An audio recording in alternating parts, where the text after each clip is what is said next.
پھر ایک امپورٹنٹ چیز، لوگ کہتے ہیں اللہ خبر دیتا ہے، بالکل حضور کا عطائی علم ہے، اللہ نے ہی عطا کیا ہے، تقسیم آپ کے در سے ہوتا ہے۔ ایک چیز قرآن نے اور واضح کر دی، عالم الغیب فلا یظہر علی غیب احدا الا من ارتضی من رسول فإنه يسلك من بین یدی ومن خلفی رصدا۔ سورہ جن کی ورس نمبر 26-27 ہے کہ وہ غیب کا جاننے والا ہے، پس وہ اپنے غیب پر کسی عام شخص کو مطلع نہیں کرتا سوائے اپنے پسندیدہ رسولوں کے، انہی کو مطلع علی الغیب کرتا ہے، کیونکہ یہ خاص نبوت اور معجزہ رسالت ہے۔ ہر کسی کو غیب نہیں عطا ہوتا، یہ اللہ رب العزت کی عطا ہے، وہ اپنے محبوب اور مقربین رسولوں میں سے ان کو عطا کرتا ہے، اور وہ مطلع علی الغیب ہوتے ہیں۔ اللہ عالم الغیب ہے، حضور مطلع علی الغیب ہے اللہ کی عطا سے۔ اب وہ کتنا جانتے ہیں یہ اللہ جانتا ہے اور اس کا محبوب جانتا ہے، ہمیں اس بحث میں نہیں جانا، لیکن جو لا میکنگ اتھارٹیز اللہ نے دیے اس پر ایمان ضروری ہے۔ تو بے شک وہ اس رسول کے آگے اور پیچھے علم غیب کی حفاظت کے لیے نگہبان مقرر فرما دیتا ہے۔ پھر آپ صلی اللہ علیہ وسلم کی جو صفت بیان کی سورہ تکویر میں ورس نمبر 24 چیپٹر 81 کے اندر قرآن مجید نے، یعنی وہ نبی اکرم صلی اللہ علیہ وسلم وما ہوا علی الغیب بدنین، وہ غیب کے بتانے پر بالکل بخیل نہیں ہے، مالک عرش نے ان کے لیے کوئی کمی نہیں چھوڑی، کمپریہنسو۔ اب آ جائیں حضور کا اپنی لخت جگر سیدہ فاطمہ کو خبر دینا کہ بعد از وصال آپ کے اہل خانہ سے وہ سب سے پہلے آ کے ملیں گی، اور یہ متفق علیہ روایت ہے بخاری میں کتاب المناقب باب مناقب قرابہ رسول اللہ صلی اللہ علیہ وسلم علامات النبوہ فی الاسلام، مسلم میں کتاب فضائل الصحابہ باب فضائل فاطمہ بنت النبی علیہ السلام۔ حوالے بہت ہیں کہ آپ صلی اللہ علیہ وسلم کی جو ہے حضور صلی اللہ علیہ وسلم نے اپنے مرض وصال میں اپنی صاحبزادی سیدہ فاطمہ الزہرا سلام اللہ علیہ کو بلایا، سرگوشی کی، وہ رو پڑی، پھر انہیں قریب بلا کے سرگوشی کی، وہ مسکرائیں، تو سیدہ عائشہ صدیقہ رضی اللہ تعالیٰ عنہ فرماتی ہیں میں نے پوچھا تو سیدہ فاطمہ نے فرمایا کہ میرے کان میں آپ صلی اللہ علیہ وسلم نے فرمایا کہ ان کا اسی سال جو ہے وہ وصال ہو جائے گا، تو میں رونے لگی۔ پھر آپ صلی اللہ علیہ وسلم نے سرگوشی کرتے مجھے بتایا کہ میرے اہل بیت میں سب سے پہلے میں آپ کے پیچھے آؤں گی، یعنی بعد از وصال حضور سے سب سے پہلی ملاقات میری ہوگی، تو اس پر وہ مسکرا دی۔ حدیث متفق علیہ ہے، اور آپ کو پتہ ہے آقا کے وصال کے بعد سب سے پہلے جو وصال ہوا اہل بیت میں سے وہ سیدہ طیبہ طاہرہ فاطمہ الزہرا سلام اللہ علیہا کا تھا۔ تو یہ حضور کی جو پریڈکشن تھی جو اللہ نے اتھارٹیز دی ہیں یہ جو درست ثابت ہوئی۔ دوجا جو ایک خبر ہے حضور کا اپنی ازواج مطہرات میں سے سب سے پہلے آپ سے ملنے والی زوجہ کی خبر دینا، ٹھیک ہے۔ ام المومنین بیان کرتی ہیں سیدہ عائشہ صدیقہ، آپ صلی اللہ علیہ وسلم فرمایا میری وفات کے بعد تم سب میں سے جلد وہ بیوی آئے گی جس کے ہاتھ تم میں سب سے زیادہ لمبے ہوں گے۔ حضرت عائشہ فرماتی ہیں میں اپنے ہاتھ ناپتے لگی تو کس کے ہاتھ سب سے زیادہ لمبے ہیں، تو ہم میں سے سب سے زیادہ ہاتھ لمبے حضرت زینب سلام اللہ علیہ کے تھے، وہ اپنے ہاتھوں سے کام کیا کرتی اور صدقہ خیرات کرتی، یعنی سیدہ زینب کے بارے میں یہ پریڈکشن سچ ثابت ہوئی، ٹھیک ہے۔ پھر اپنی زوجہ سیدہ میمونہ کو خبر دینا مکہ میں وفات نہیں پائیں گی، اور ایسے ہی ہوا۔ پھر سیدنا حسن بن علی، ٹھیک ہے، کہ وہ آپ ان کے ذریعے مسلمانوں کے دو گروہوں میں صلح ہوگی، اسے امام احمد نے اپنی مسند میں نقل کیا ہے، اور یہ حدیث نمبر 26,921 ہے، ٹھیک ہے، کہ فرمایا کہ فاطمہ کے ہاں ایک خواب آیا آپ صلی اللہ علیہ وسلم کی خدمت میں، ام فضل ہیں کہ میں نے خواب دیکھا کہ میرے گھر میں آپ صلی اللہ علیہ وسلم کے اعضاء میں سے ایک عضو مبارک پڑا ہے، میں اس سے پریشان ہو کر آپ کی خدمت میں حاضر ہوئی، تو آپ نے یہ خواب ذکر کیا اور فرمایا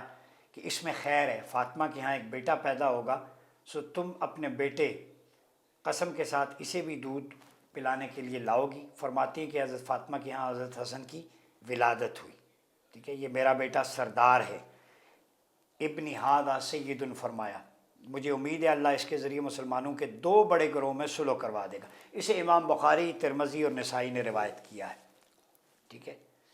پھر حضرت عثمان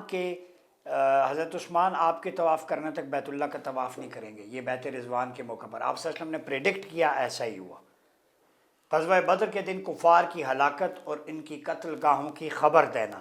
اخبار بہلاک الکفار ومصارعہم یوم بدر، کتاب الجہاد وسیر مسلم میں، بخاری میں۔ اخبار عن قدوم سعد لحراستہ، حضرت سعد کے آپ کی پیراداری کے لیے آنے کی خبر دینا،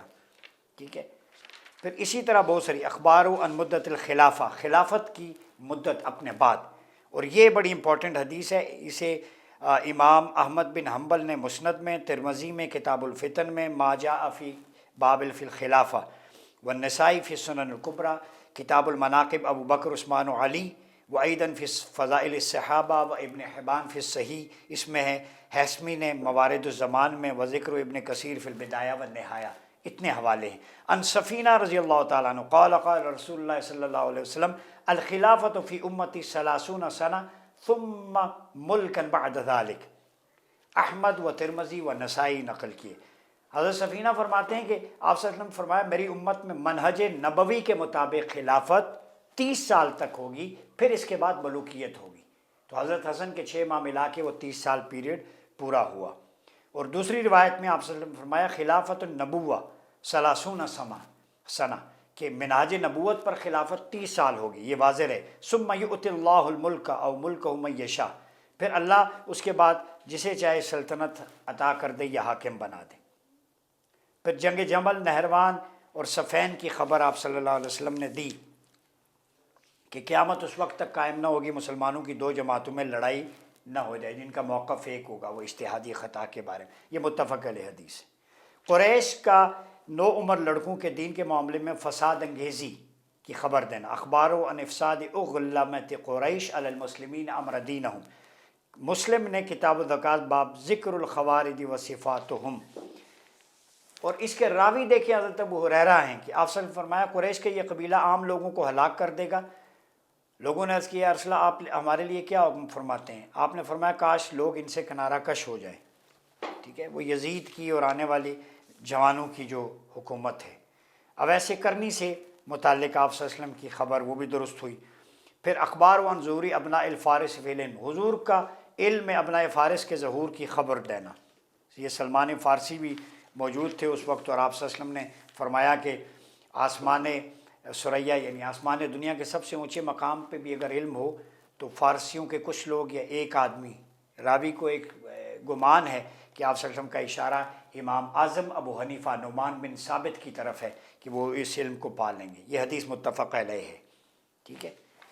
یہ فرق۔ پھر مدینہ سے متعلق آپ صلی اللہ علیہ وسلم کی اخبار، فتنہ خوارج کے بارے میں سیدنا علی سے روایت ہے، کتاب استتابہ المرتدین والمعاندین وقتالہم، باب قتل الخوارج و ملحدین بعد اقام الحج علیہم، بڑے حوالے، ترمذی میں، سنن میں، کتاب الفتن باب فی صفت المارقہ،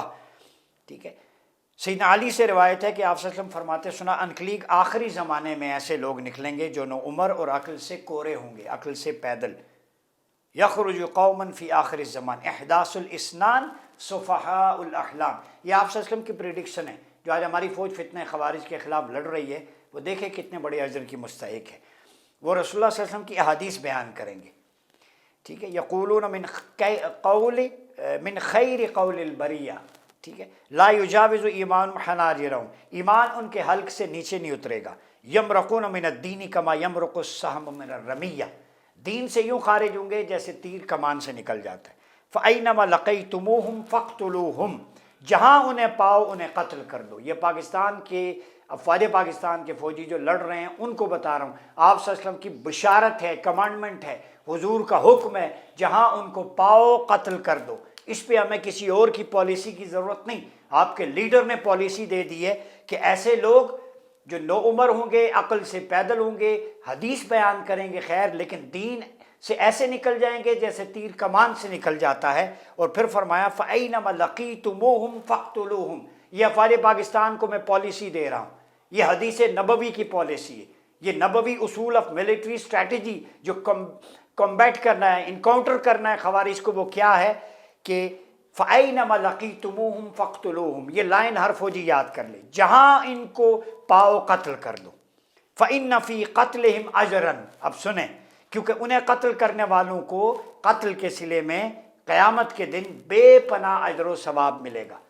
تو آپ کو جو ریوارڈ ہے وہ ایمنس ریوارڈ ہے، ان لمیٹڈ ہے، انکنڈیشنل ہے۔ جو فوجی شہید ہو رہے ہیں، جو انہیں قتل کر رہے ہیں، قتل کرنے کا بھی اجر ہے، جو مقتولین ہیں ان کا بھی بے شمار اجر ہے۔ جو افواج پاکستان کو وہ اجر ہے، فی قتلہم اجر لمن قتلہم یوم القیامہ، اور یہ حدیث متفق علیہ۔ جو فوجی خارجیوں کو مارتے ہوئے شہید ہو گیا اس کو بھی بے پناہ ایمنس ریوارڈ ہے، جو ان کو مارتا ہے اس کو قتل کرنے کے عوض اس کو بھی لامحدود اجر ہے۔ یہ آپ صلی اللہ علیہ وسلم کی پریڈکشن ہی نہیں ہے، وہ یہ پالیسی گائیڈ لائن ہے۔ جو لوگ مذاق اڑاتے ہیں نا وہ سنیں یہ حدیث، یہ میرے مصطفیٰ کریم علیہ السلام کا فرمان ہے، انہوں نے پالیسی لائن دی۔ پھر قرآن کی تلاوت اور یہ حلق سے نیچے دین سے خارج ہو جائیں گے، ٹھیک ہے، یہ خوارج میں سے دیگر فرقے پر مشتمل ہوں گے۔ پھر حضور کا پہلی قرون ثلاثہ میں فتوحات اسلامیہ کی خبر دینا، ٹھیک ہے، پہلی 3 صدیوں کے اندر تابعین تک، ٹھیک ہے، وہ مختلف جو لشکر تھے، شام اور یمن پہنچنے کی خبر دینا، ٹھیک ہے، اسلامی لشکر کی۔ عبداللہ بن حوالہ فرماتے ہیں، آپ سے فرمایا عنقریب ایک لشکر شام اور یمن جائے گا، فرمایا یہ وقت آئے تو میرے لیے کسی لشکر کا انتخاب فرمائیں، فرمایا تم شام جانا، تم شام جانا، تم شام جانا، 3 بار فرمایا، ٹھیک ہے، علیک بالشام، علیک بالشام،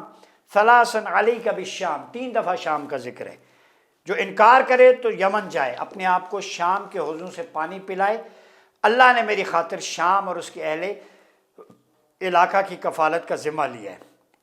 امام احمد، ابو داود، ابن حبان نے روایت کی ہے۔ تو شام پریفرنس ہے حضور کی 3 مرتبہ، نہیں تو پھر یمن۔ آج یمن اور شام میں جو کچھ ہو رہا ہے آپ کے سامنے ہے، ٹھیک ہے، یمن میں جو کچھ ہو رہا ہے، انفراسٹرکچر تباہ ہے، شام دا لیونٹ مقدس سرزمین، اسرائیل نے اس کو بالکل تہس نہس کر دیا ہے۔ تو یہ شام کے بارے میں حضور کا یمن، شام اور عراق کی فتح اور اہل مدینہ کی ان علاقوں کی طرف ہجرت کی خبر بھی آپ نے دی ہے۔ بخاری میں من رغب عن المدینہ یہ حدیث ہے، متفق علیہ، ٹھیک ہے، شام فتح ہو جائے گا تو ایک قوم سواریاں لے کر آ جائے گی، اپنے گھر والوں اور پیروکاروں کو سوار کر کے شام لے جائے گی، حالانکہ مدینہ ان کے لیے بہتر ہے اگر وہ جان لیں۔ عراق فتح ہو جائے تو ایک قوم سواریاں لے کر آ جائے گی اور پھر عراق جائے گی، اگر جان لیں تو مدینہ بہتر ہے، ٹھیک ہے۔ پھر آگے اخبار عن فتح البیت المقدس، بیت المقدس کی فتح پر حضور نے فرمایا، عوف بن مالک کی روایت ہے کہ آپ صلی اللہ علیہ وسلم نے، اور یہ بھی آپ دیکھیں بخاری، احمد، ابن ماجہ، حاکم میں ہے، قیامت آنے سے پہلے 6 باتوں کو گن لینا، 6 باتیں پوری قوم سن لے، ان کو گن لیں، حضور کی پالیسی لائن ہے۔ نمبر 1 میرا وصال، آپ صلی اللہ علیہ وسلم کی جو ظاہراً پردہ فرما جانا۔ نمبر 2 پھر فرمایا ثم فتح بیت المقدس، آپ نے ارشاد فرمایا پھر فتح بیت المقدس۔ تیسری، پھر تم میں 2 بیماریوں سے موتیں اس طرح رونما ہوں گی جس طرح سینے کی بیماری بھیڑ بکریوں کو موت کی گھاٹ اتار دیتی ہے۔ 2 بیماریاں،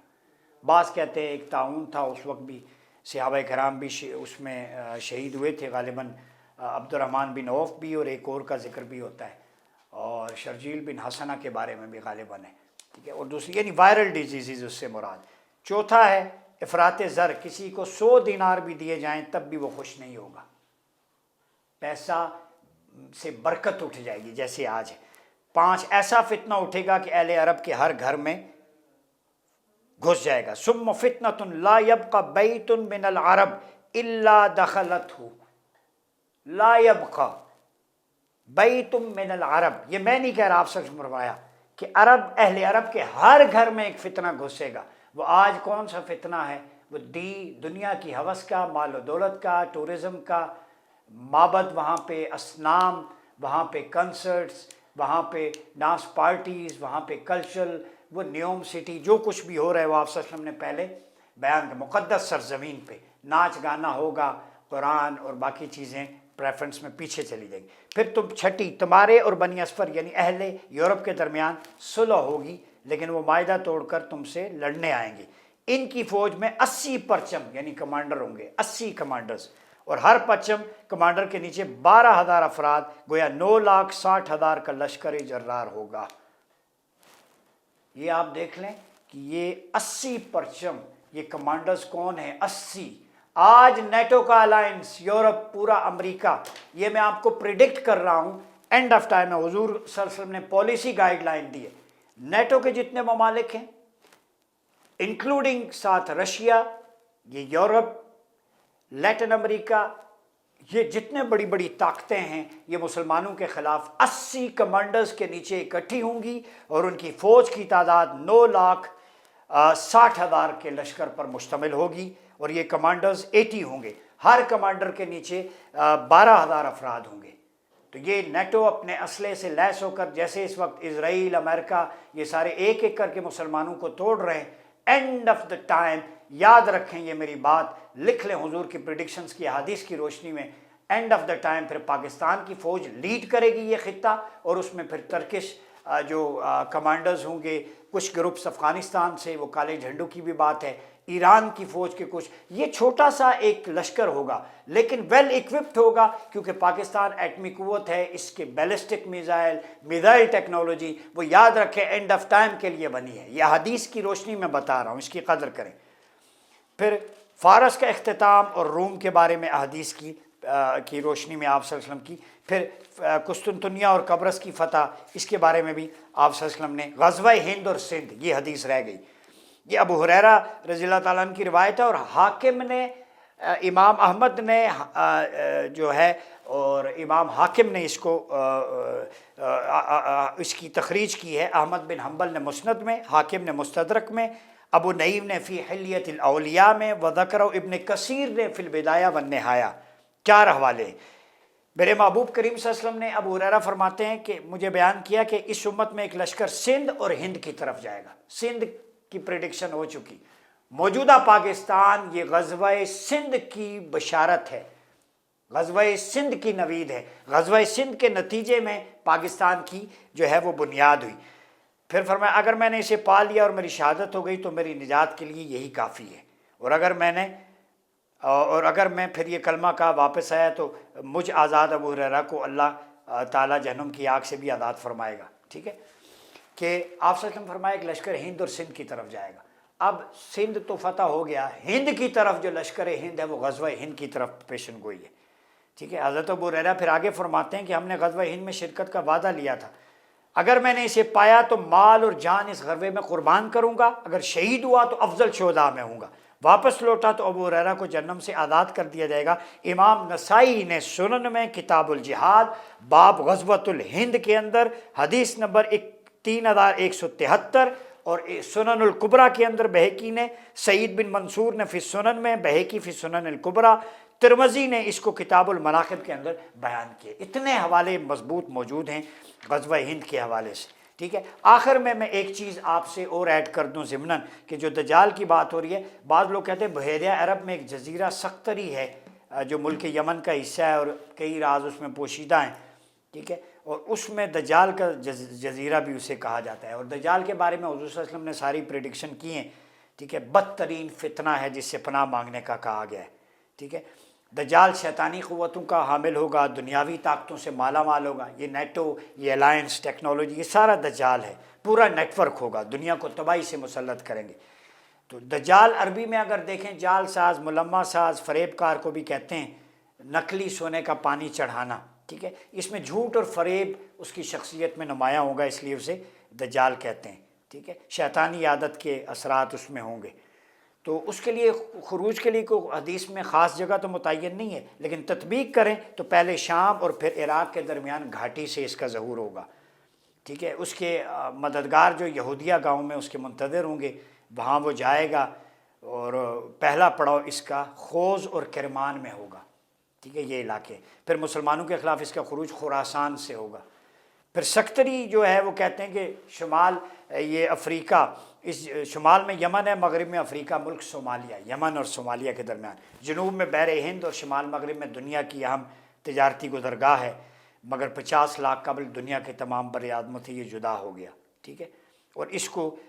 گولا پاگوس آف عرب بھی کہتے ہیں، اسے ایلین آئی لینڈ بھی کہا جاتا ہے، ٹھیک ہے، یہ دجال کا جزیرہ۔ اور پھر اس کی زرخیزی ہے، یہاں 2 بھائیوں کے خون والا درخت ہے جسے ڈریگن بلڈ ٹری کہا جاتا ہے، دم الاخوین کے نام سے پکارا جاتا ہے، ٹھیک ہے، اور اس کو اس کا رس نکلتا ہے سرخ رنگ کا، اس سے محسوس ہوتا ہے کہ درخت سے خون بہہ رہا ہو۔ پھر بوٹل ٹری اس جزیرے میں ایک پودا ہے جسے کہا جاتا ہے، اور یہ پتلا و نازک ہو جاتا ہے، 700 نباتات اس میں پائے جاتے ہیں، ٹھیک ہے، شدید زہریلے پودے بھی وہاں پہ موجود ہیں۔ تو یہ کچھ چیزیں میں نے آپ سے شیئر کرنی تھی۔ آپ صلی اللہ علیہ وسلم نے پریڈکشن دی قیامت کے بارے میں، شام، جو غزہ اور مڈل ایسٹ کی سچویشن، پھر غزوہ سندھ اور ہند کے بارے میں، خوارج کے بارے میں، پھر دجال کے بارے میں۔ پالیسی آپ کے سامنے آپ صلی اللہ علیہ وسلم نے 1400 سال پہلے بتا دی، اب اس کی روشنی میں اپنی فیصلہ سازی جو پالیسی میکرز ہیں مسلم ورلڈ کے وہ کیسے کرتے ہیں یہ ان پہ ہے. ہم نے تو سارا کچھ کھول کے آپ کے سامنے رکھ دیا. پالیسی قرآن و سنت سے لے، احادیث سے لے، حضور نے اخبار غیبیہ کے ذریعے جو خبریں دی ہیں ساری درست ثابت ہوئی ہیں اب تک. قول حق ہے آپ صلی اللہ علیہ وسلم کا، اس پہ ہمیں عمل کرنا چاہیے. یہ نہیں کہ ہمارے پاس ٹف نہیں ہے. جب آپ نے بتا دیا بگاڑ کا بھی، اس کا حل بھی بتا دیا کہ ہاتھ پہ ہاتھ دھرے بیٹھنا نہیں ہے، اس کو سولوشن نکالنا ہے. سنو ڈیجیٹل نے ہمیشہ آپ کو ان نیریٹو سے باخبر رکھا ہے اور فیوچرسٹک اپروچ کے ساتھ آگے کا پریڈکٹیو اور جو ہے ڈائگنوسٹک انالیسز آپ کے سامنے رکھا ہے. اپنا بہت خیال رکھیے گا. آپ نے میزبان ڈاکٹر مراد عباسی کو اجازت دیجیے. اللہ حافظ.